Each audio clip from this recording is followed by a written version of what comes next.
Es el turno de la doctora Teresita Ramos Franco. Ella es neuróloga de adultos de la Universidad de los Andes,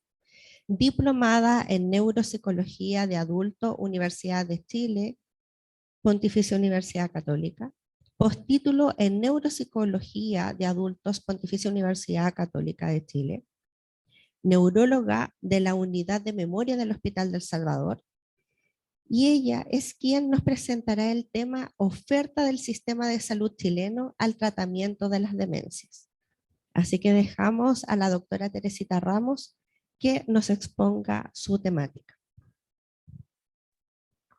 Hola, buenos días.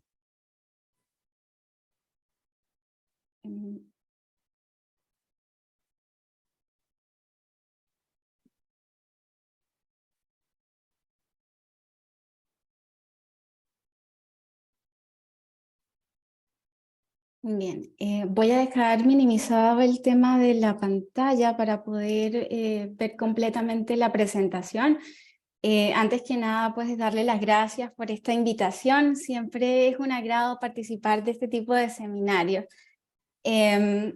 El tema de la presentación es la oferta del sistema de salud chileno al tratamiento de las demencias, y yo antes de empezar quisiera aclararles que esta presentación es más bien una radiografía de cómo hemos llegado a lo que tenemos hoy en día, y también dar algunos elementos o luces respecto a las herramientas que tenemos desde atención primaria y cómo facilitar los procesos de atención de nuestros pacientes. Entonces, la presentación está dividida en 5 puntos. Hablaremos algunos aspectos introductorios, también los antecedentes de nuestro Plan Nacional de Demencia y del GES 85 con el que contamos hoy en día.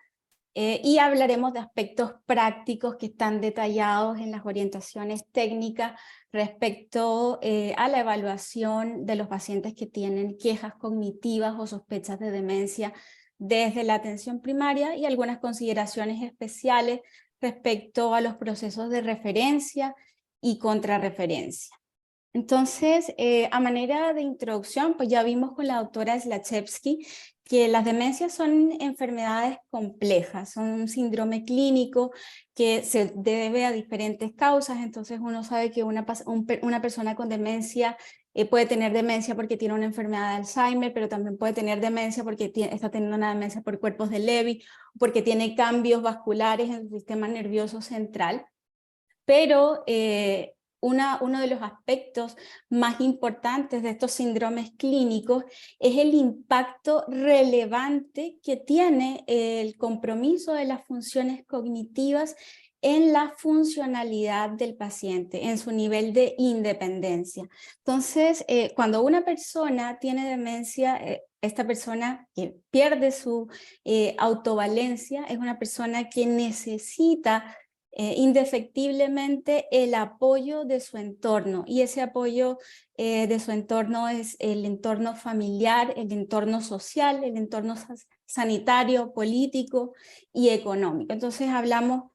como vemos en este cuadro, que el enfoque de las demencias no puede ser solamente desde los aspectos clínicos y fisiopatológicos de la enfermedad, que es importante, sino que se deben abordar más bien desde un punto de vista transversal, en el cual se incluye el entorno próximo, es decir, la familia, las redes de apoyo directa, el barrio, la comunidad, también los sistemas de salud, de cuidados y de apoyo social, y un entorno distal en el cual también se puedan generar políticas públicas que favorezcan el manejo de las condiciones de los pacientes con demencia, pero también generar conocimiento científico y conocimiento colectivo. Entonces, en este contexto de que la demencia no es una enfermedad del individuo que la padece, sino de todo su entorno, se ha venido suscitando desde hace ya bastante tiempo a través de la Organización Mundial de la Salud, pero también a nivel regional y nacional, distintas instancias que nos permitan tener las herramientas para abordarlo. Este es un paper que se publicó en el Lancet ya en el 2017, en el cual la Organización Mundial de la Salud nos mandaba una alarma, nos mostraba esta bandera roja de que las demencias son un problema de salud mundial. Ya la doctora Zlachevsky nos mencionaba que en el 2017 se hablaba de 50 millones de personas y se espera que más o menos para el 2050 seamos 150 millones de personas, con el impacto que esto tiene a nivel familiar, económico y de toda índole. Entonces, nuestra realidad nacional no es diferente a lo que ocurre en otros países del mundo. Estos datos son antiguos, son del 2012, del 2010, tenemos el informe de Pedro Sica del 2020 y sabemos que hace 10 años en Chile habían 200.000 personas, o sea, el 0,5% de la población tenía algún tipo de demencia. Y hoy día hablamos de que más o menos deben haber 300.000 personas con algún tipo de demencia, y cuando esto lo comparamos con otras enfermedades y el nivel de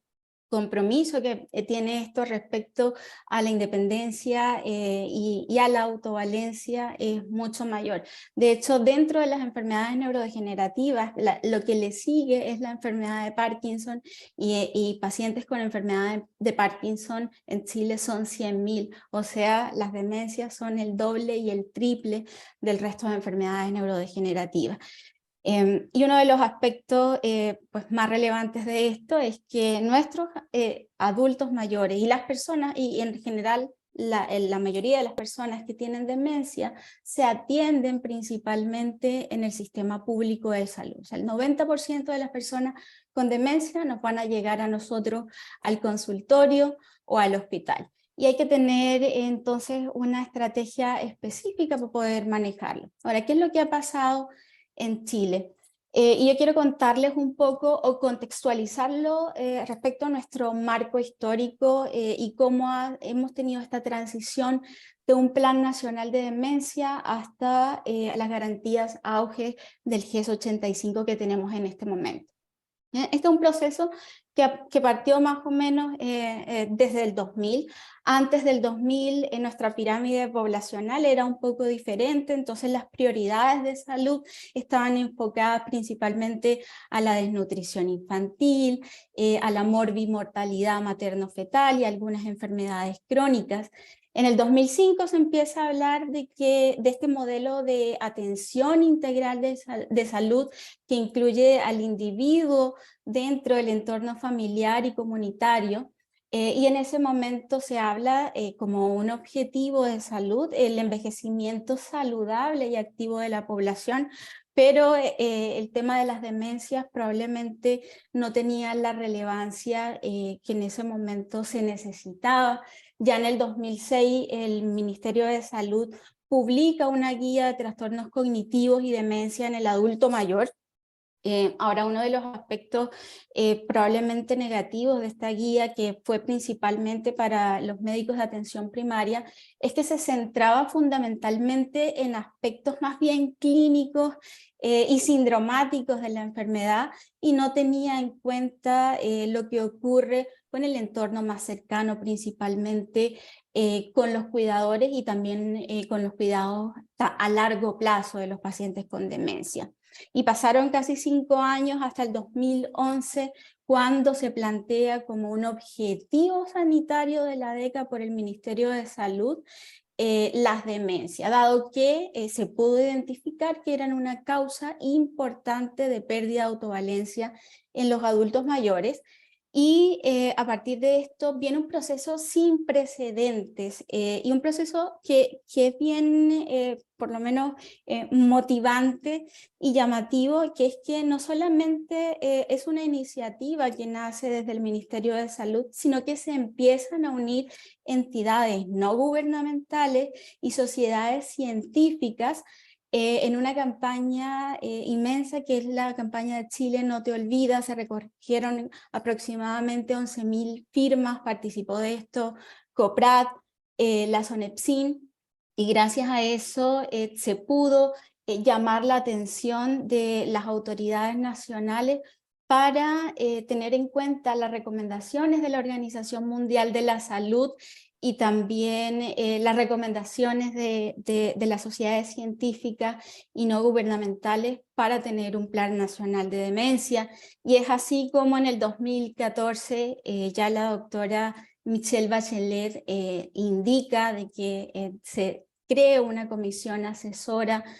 para elaborar este Plan Nacional de Demencia, que finalmente se oficializa en el 2017 y que tiene como aspectos fundamentales a nivel estratégico estos puntos que están aquí mencionados y que han sido la base para no solamente desarrollar el Plan Nacional de Demencia, sino que también ha contribuido a la formulación del GES 85. Entonces, a nivel estratégico, este Plan Nacional de Demencia plantea que debemos definir redes para el diagnóstico y el tratamiento de la demencia desde atención primaria y desde especialidad, fortalecer las habilidades y la competencia de los equipos de salud, y esto es un trabajo que se viene haciendo ya desde el 2014, pero en el cual todavía se necesita muchísima inversión y también pues estas actividades para desarrollar la detección, el diagnóstico precoz, la prevención y la continuidad de la oportunidad de los cuidados. Ahora, en el 2019 ya se publica o entra en vigencia el GES 85 de enfermedad de Alzheimer y otro tipo de demencias. Esto desde el 2019 ha sido un proceso lento y a veces polémico, dado que han ocurrido situaciones complejas, como por ejemplo la pandemia, que hizo que probablemente la aproximación a los sistemas de salud fuera un poco más lenta, pero también porque no existe una receta de cocina específica que nos permita abordar de la misma manera todos los problemas de demencia en las distintas regiones y sectores del país, que sabemos que tienen realidades diferentes y heterogéneas, donde los recursos varían dependiendo del servicio de salud. Entonces esto ha sido un proceso lento y que todavía también necesita mucho trabajo. Ahora, ¿qué es lo que tenemos en el GES 85 de enfermedad de Alzheimer y otras demencias? Aquí, disculpen el título, yo tengo dislexia y a veces me cuesta un poco hacer las diferenciaciones, pero dice GES 85, Alzheimer y otras demencias. Y esta son algunos gráficos los que les voy a mostrar de ahora en adelante de la orientación técnica que nos entregaron hace poco menos de un mes, ahora en el 2023. Y mi objetivo con esto no es hacerle una presentación de estas orientaciones técnicas, porque esto es una actividad que le corresponde al Ministerio de Salud y que lo van a hacer en su determinado momento, pero al menos que ustedes sepan cuáles son los recursos con los que contamos. Entonces, este GES 85 tiene las garantías de acceso, de oportunidad diagnóstica y de oportunidad de tratamiento. Las garantías de acceso nos permiten que un paciente con sospecha diagnóstica tenga acceso a la confirmación, que con la confirmación tenga acceso al tratamiento y con el tratamiento tenga acceso a la continuidad. Dentro de la oportunidad, entonces se plantea que esta confirmación diagnóstica tiene un plazo de 60 días desde la sospecha, y en el caso del diagnóstico diferencial 180 días, con 60 días desde que se inicia la confirmación para partir el tratamiento que necesite el paciente en específico. Y dentro de los recursos, entonces, estas prestaciones del GES 85 se divide en lo que ofrece la atención primaria y lo que se ofrece a nivel de especialidad. Uno de los cambios que están destacados en estas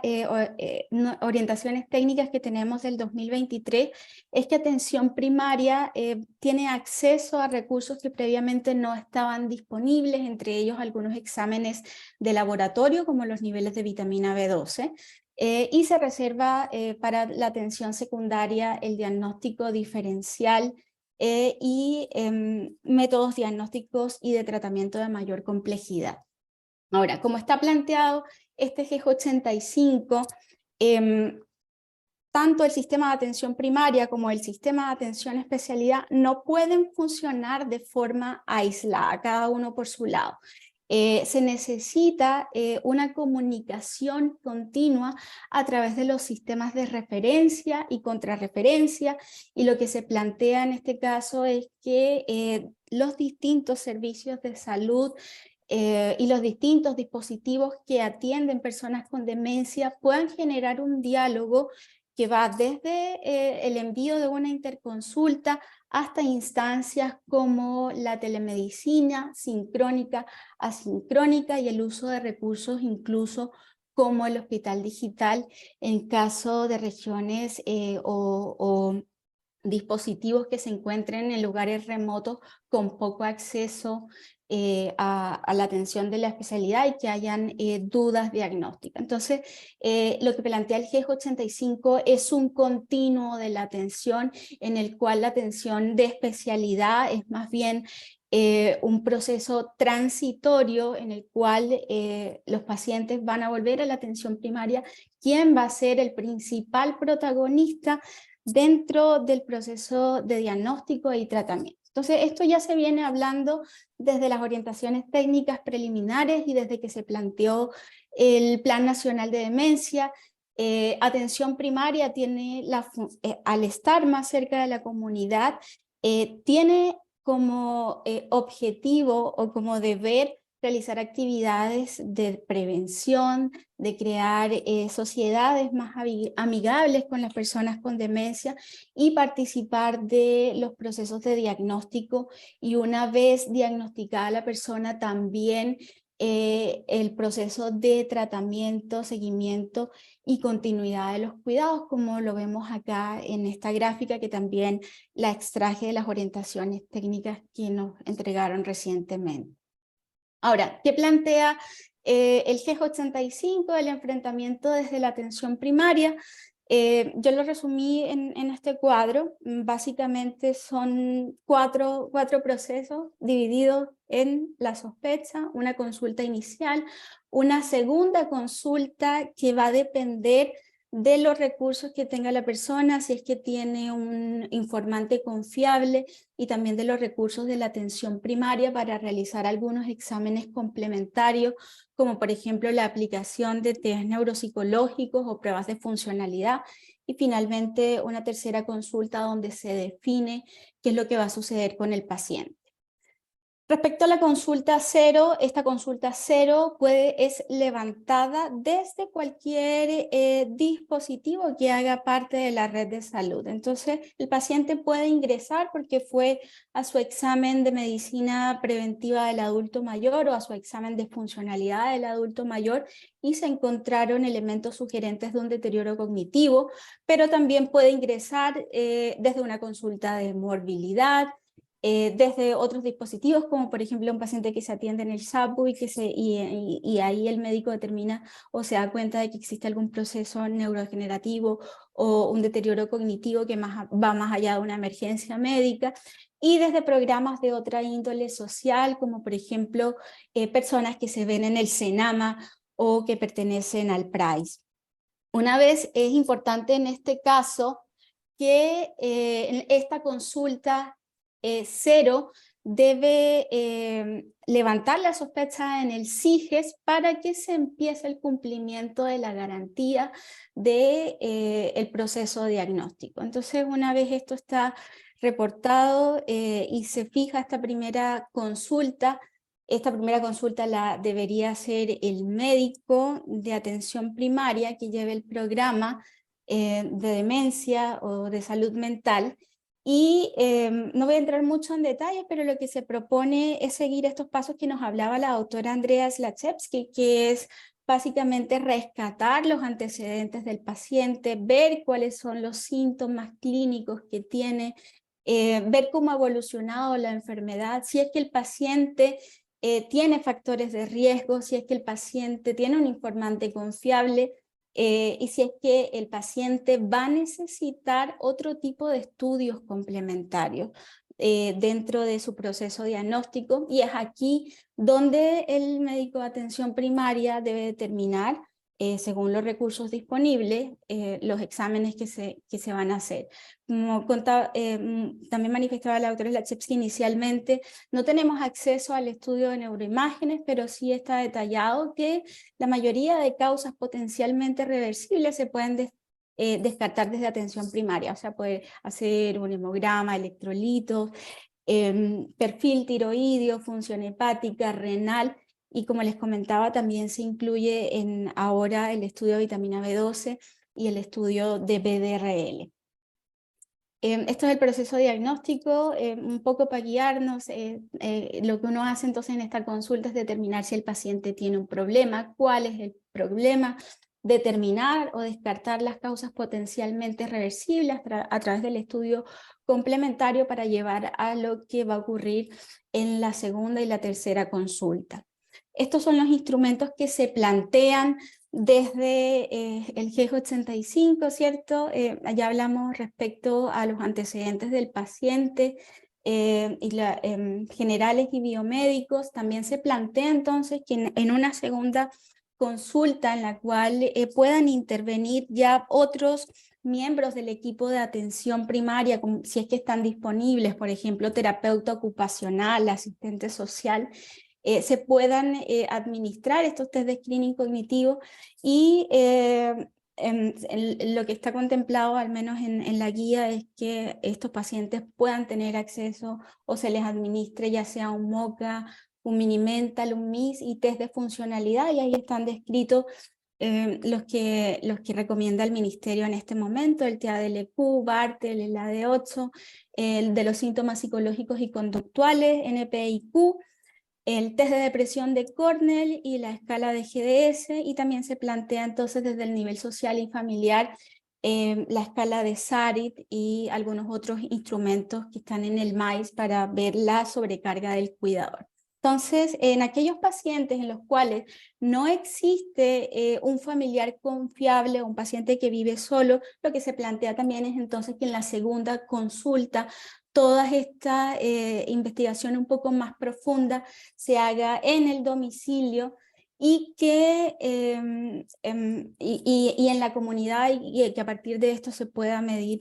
el nivel de compromiso del paciente. Lo que está estipulado para el rendimiento de esta segunda consulta son 120 minutos, pero la orientación al menos es amplia y dice que si es que en ese proceso se necesita más tiempo, es una cosa que es factible. Respecto a la primera consulta, porque esto es un tema que antes no estaba también esclarecido, es el rendimiento de esta primera consulta, que para hacer toda esta historia clínica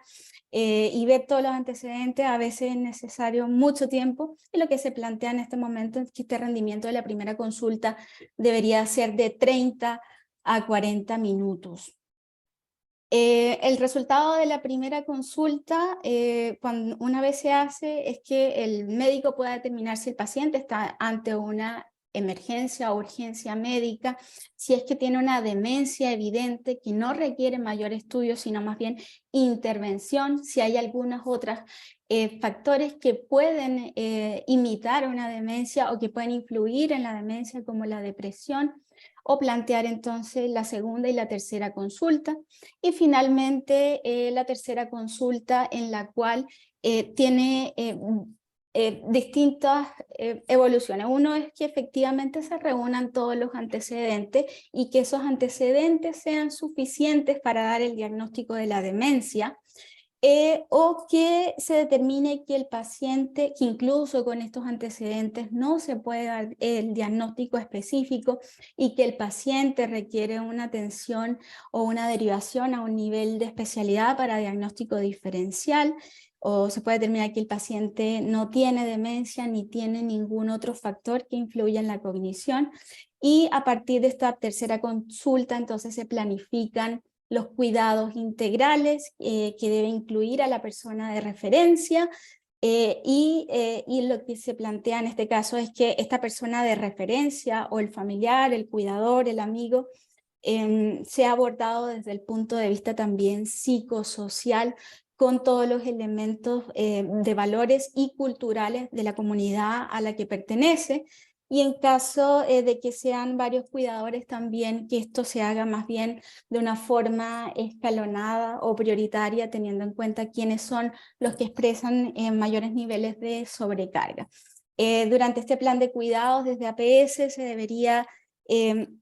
planificar acciones futuras y la educación respecto a la evolución de los tipos de demencia, que es lo que ha demostrado que tiene un efecto positivo en el tratamiento.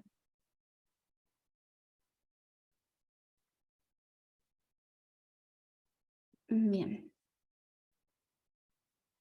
Respecto a los flujos de derivación de especialidad, el auge tiene un presupuesto que es limitado para la expansión de los cargos, pero al menos está determinado que los grupos de atención de especialidad deberían contar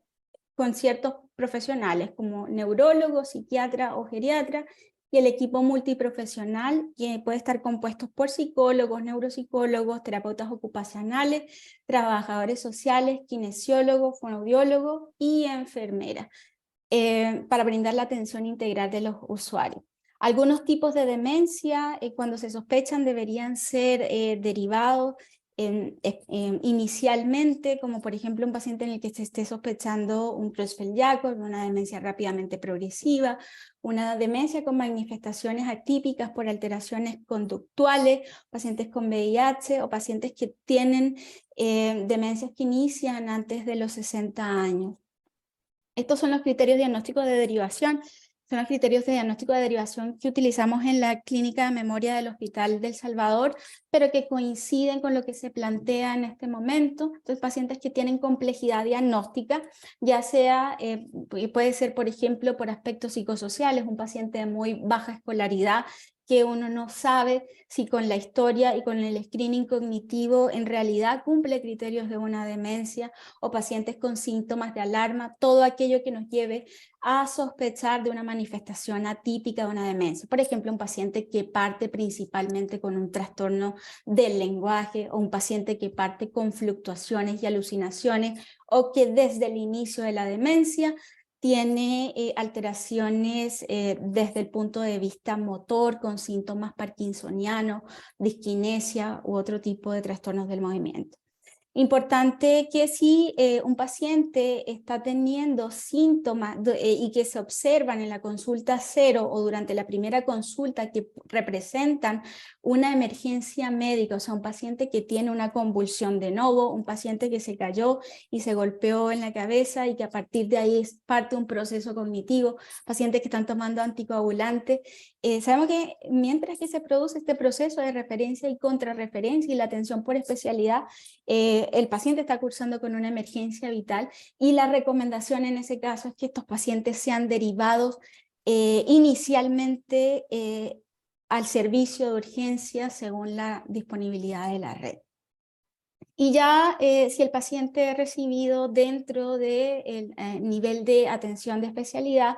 las distintas evaluaciones van a estar determinadas por el cuadro clínico del paciente. Habitualmente el médico que recibe el paciente va a poder determinar si es que se necesitan estudios complementarios. Dentro de los estudios complementarios que están disponibles a nivel de especialidad tenemos las neuroimágenes, escáner, resonancia magnética, estudios neurofisiológicos, y se incluye la realización de electroencefalograma, electromiografía, punción lumbar y el descarte de otras causas potencialmente reversibles. Incluye la evaluación completa del equipo transdisciplinario con evaluaciones funcionales, neuropsicológicas, desde desde el asistente social con las redes de apoyo. Y otro elemento importante a nivel de especialidad es el recurso de fonoaudiología para alteraciones de comunicación, lenguaje y de ilusión, y también para las alteraciones sensorio-motriz. Ahora, respecto a lo que disponemos desde el tratamiento farmacológico, tenemos los potenciadores cognitivos que hasta hoy están reservados específicamente para nivel de especialidad, y medicamentos para síntomas neuropsiquiátricos. Algunos medicamentos para uso crónico también estaban planteados inicialmente en las orientaciones técnicas preliminares. Esta es la canasta que teníamos anteriormente, esta es la canasta que se plantea en este momento. Entonces, para tratamiento de mediana y baja complejidad, lo que tenemos de atención primaria, al menos lo que aparece en la orientación técnica actual, es el uso de la sertralina, citalopram y trazodona, y dentro de los antipsicóticos, risperidona y quetiapina. Y a nivel de especialidad, los potenciadores, los mal llamados potenciadores cognitivos, memantina y donepezilo, y se incluye, además de los antidepresivos y antipsicóticos que ya les mencioné, la olanzapina, el aripiprazol y la mirtazapina, y también los inductores del sueño como la azopiclona.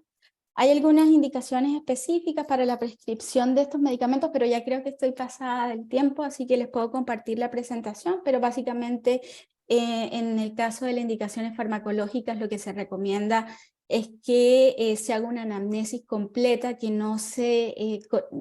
administren fármacos que el paciente no lo necesita, y a veces es importante en ciertos tipos de demencia ver que estos fármacos interactúan entre sí y que las enfermedades van variando, por lo tanto los requerimientos deberían ser evaluados durante el tiempo respecto a la respuesta y a lo que se espera del tratamiento. Eso.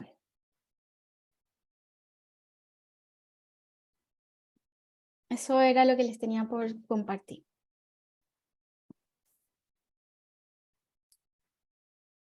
Muchas gracias, doctora Teresita Ramos. Interesante su presentación, dado que a nosotros también nos llegó hace poco, ¿cierto? El documento de la orientación técnica en cuanto a las otras demencias, al menos compartido al resto del equipo. ¿Hay alguien en la audiencia que quiere realizar alguna pregunta?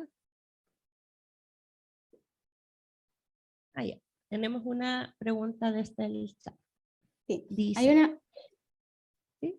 una pregunta que dice que ¿para qué se pide exámenes de vitamina B12 dentro del proceso de evaluación de la demencia? Y dentro del proceso es un examen que se pide porque existen causas que son potencialmente reversibles de demencia, y uno sabe que dentro de ellas está el hipotiroidismo, ¿cierto? Las alteraciones electrolíticas,